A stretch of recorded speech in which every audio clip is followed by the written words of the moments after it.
Good morning, everyone. It's Joker, and today we are back with another slime video. And today we're going to be talking about something that maybe a few of you have picked up, but don't actually know what the fuck they're used for. It are these 5-star memory stone motes. So there are battle ones and there are protector ones. Yeah, you might pick these up from beatdown battles, from Heroes Jubilee or Ranked Valor Cup, and you're like, what do I do with them? These are used specifically and only to level the old 5-star characters up from their previous level cap of 100 to the new level cap that EX introduced, which is 120. So EX characters, when you pull them, you can level them up immediately to level 100. And then every dupe you get gives them 4 levels, so 104, 108, 112, 116, 120. Well, it used to be you would pull them and they would go up to level 80, and then they would go 84, 88, 92, 96, 100.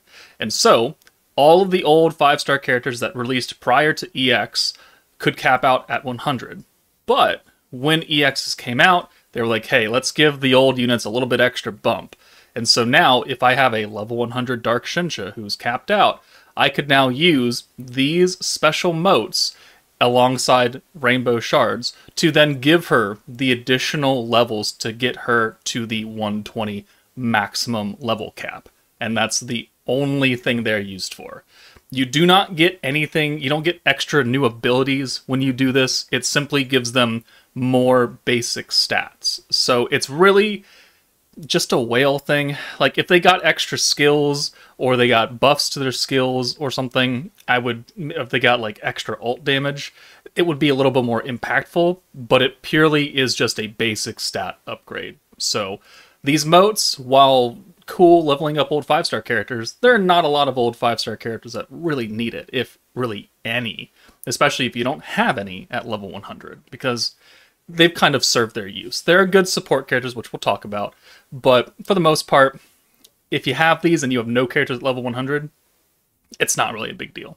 But people have been asking, what are the best characters to use those motes on if you have them, and if you say you have a decent amount of characters at level 100 ready to go to 120? Well, that's what we're going to talk about today. So I've compiled a list of what I opinionated, objectively, subjectively, think are the most worthwhile units to use your 5-star motes on.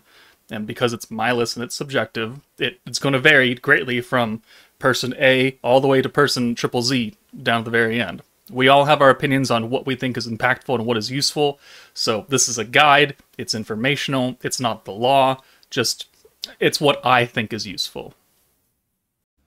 Also, as a side note, the 3-star and 4-star units also have their own special motes that are not rainbows, but you can buy them out of the shops.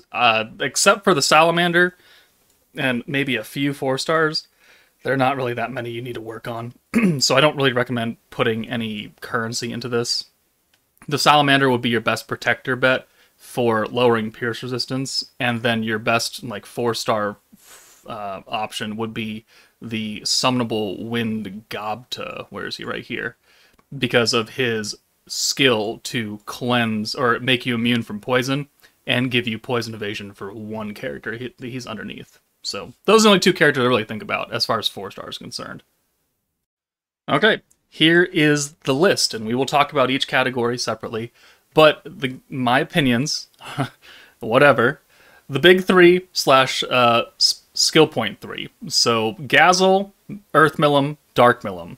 They're the characters that give you that extra protection gauge right at the start of the fight that people always ask, how do you have half your gauge already? It's because I run these 3 characters specifically in their support slots. So if we take a look at a team real fast, you can see that I've got Gazel, Dark Millum, Earth Millum, all in the support slots, and they're level 120. Why? Because we use them pretty much, we only use them. There are team builds for the sweats, or people that don't have access to them quite yet, that you can use in substitutions, but ideally, you want to start with as much protection gauge as possible, unless you're trying to run a very specific team build. So, the reason why I think these are good level 120 characters is because you're using them a lot. Like 90% of the time they're going to be up front. So giving them extra stats, which in turn gives your actual main characters more stats, is impactful. It's important. It makes them a little bit tankier, makes them hit a little bit harder. And that's really the only thing that we're doing here. But because they are so heavily used, I really think that people should upgrade these guys. Unless you have another target in mind, in which case you don't need them. Because they only need to be at level 92 to actually give you that maximum protection gauge. You don't have to take them any higher. But I personally like them being up here. And the same with the skill point units, being Lumi, Soe, and Space Milim. Octogram Romris is an option as well, but she has her own shards, and she's free to play technically. It takes time, and we're not going to talk about her. But these three characters, instead of starting with maximum protection gauge, like these three, you start with extra skill points, extra 6 points per character, so 6, 12, 18. You start with 30 in any given time. But if you have these three characters, you start with another 18 points, which allows you to do a number of different things, either turn 1 or incoming turn 2. And we use them quite a bit as well. So that's why I think these are the top of the list, my favorite targets to tell people to get to 120, because they are the most used. They are legitimately the most used characters. You're going to want to run the protection gauge. In some team builds, you want to run some skill points. Maybe you don't have all of them, but maybe you have 2 of them. Okay, you can run a protection and 2 skill points, or vice versa. I think these are very solid options. The next tier down is not by, like, in usability. It's just they're not your frontline supports anymore. These are my best PvE use as far as either usability as a battle unit or usability as a support slot character that would exist maybe in the back line if you're running the big 3 and then you have 2 characters in the back, and you can see Shion's right there. So Milim, she's still a fairly good battle unit. She's got a special convert for greens, she's got an alt buff, and she gives either herself an attack buff or dark allies an attack buff if she's fused. She's good, and she has a pretty good trait, which is skill points every 2 turns. So turn 2, turn 4, turn 6, etc. That you just get extra skill points. So she's viable as a mainline unit or a support slot character. The same with Raphael. Good stun character with Pierce and alt resistance down. Very good support. Has protection gauge every 3 turns. I like using him too. So these are characters that exist in both up and down slots as far as mainline battle or pure support. Trainee, because she's one of the biggest mainline healers, and especially with her skill fusion that cuts alt damage down in half, means that she's very, very good for defensive focused teams. And the more defense Trainee has, which she's a defense character, the longer she's going to live. So I like putting the motes into her. And then Violet, Shion, Mirren, and Trainee are really only here as support slot characters. And they all have one thing in common. They all give you protection gauge. Violet, Shion, and Mirren all give you protection gauge every 2 turns. 2, 4, 6, 8, 10. And then Trainee, she also gives you protection gauge for the first 3 turns, so 1, 2, and 3, and then she doesn't do anything else in a support slot. But it does help you get started early in the fight when protection gauge is kind of rough. So these 4 characters I think are very good. There are other characters that give protection gauge, either EX or not, that you could put up here for this reason. I just didn't list them. But Violet is still a DPS character if you build a team around her being fire physical. Shion is a fairly, well, she's outdated, but she can be a support to water characters.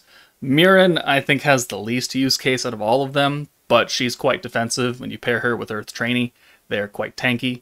And then Trainee does have viability as a mainline unit because she's got a special convert for blues, and she can alt rush a character. 35% alt gauge for free, well, not for free, but with her skill is just given to you. So you can help really push an EX alt for a nuking character using Trainee, while also getting protection gauge, while also having an orb converter.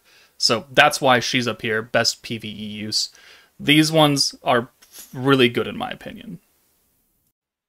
These next 4 are pretty much, I would only really classify them as super duper useful in Valor Cup, specifically ranked Valor Cup because of what they can do. Maybe not on a defensive team, right? Because you don't control the defense teams, you just set them up and let them go ham. But if you're going to use these characters, they can bring some good, especially if you don't have the big sweaty team that clears everything in 3 turns and you have the perfect setup. But skill fused Light Shizu, 80% chance to guard, cuts your damage down. She's got a really strong single target heal, and with the guard, she also nerfs the enemy's attack, so you take less damage already on top of the guard. So she's pretty good. You can use her in PvE as well. Like, you can use her on normal teams if you're having trouble surviving certain beatdown stages. She can work too. A Harmonizer Rimuru, he's just a defensive character with really, really big defensive stats and helps you take less damage because he's got high defense and high HP. I don't really use him in a frontline kind of setup. He's just there to exist. He does have a Valor trait that seals, I think, magic skills? Don't quote me on that. And then Xion, her Valor trait is she seals protection gauge, which is really, really big because Valor fights are won on who got protection gauge first and who got their protector up.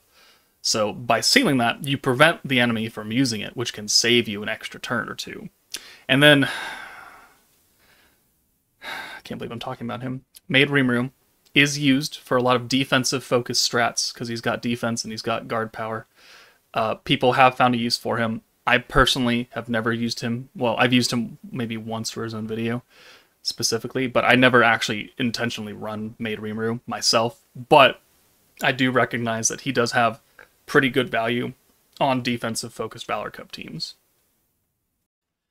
There are other Valor Cup units you can put in here specifically for sealing certain skills, magic skills, attack skills.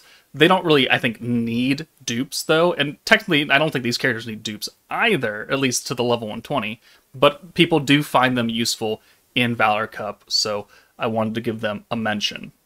And then finally, we have the Jubilee Protector subslots. And these characters are only used for their actual traits. So Light Shizu is right here. We've got her underneath. She's giving support to both light and physical allies. This New Year's Rimuru is light and physical, so that's great. On top of that, if we take a look at her actual trait, this is what a lot of people use them for, is she's got Pierce Resistance down with an HP condition. And if you fulfill said HP conditions, a lot of these characters can give you tiny little bit extra buffs that will help you out-damage someone else in your group ranking. But they do give extra stats at level 120 underneath the actual protector, which means that those extra stats will carry over to everyone in your team, not just Shizu herself.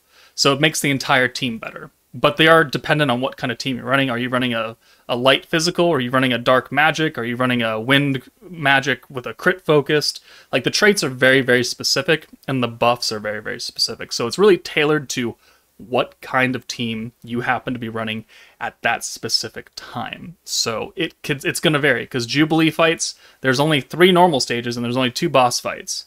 So you gotta really pick and choose. Like, am I supposed to run a dark team to AoE nuke this Jubilee normal stage too?